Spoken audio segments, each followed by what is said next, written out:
To whom it may concern. Here's an unbelievably true story about your ThinkPad that I thought you'd like to hear.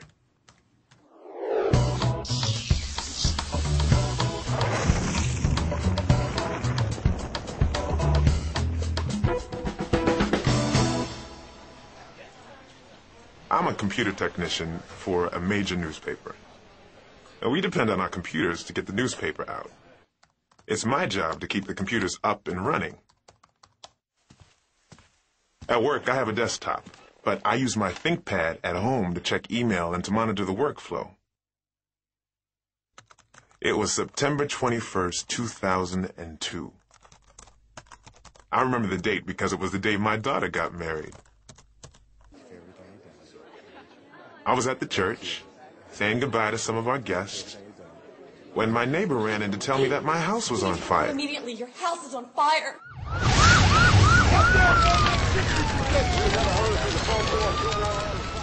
By the time I got there, everything was pretty far gone.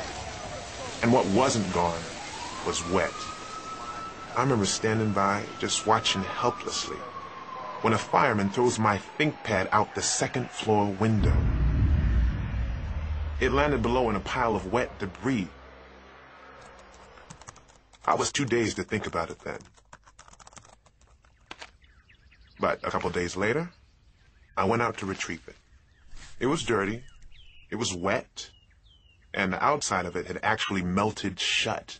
I took it inside the house, but I figured it was a lost cause. About 3 weeks later, I finally decided it was time to return my ThinkPad to the office. As I relayed the story of what had happened to one of my fellow computer techs, we decided to see if the ThinkPad still worked. It's melted. We had to use a screwdriver to get the melted case open.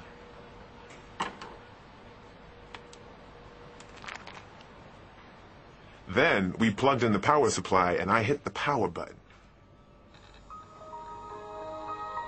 I couldn't believe it. The screen fired right up.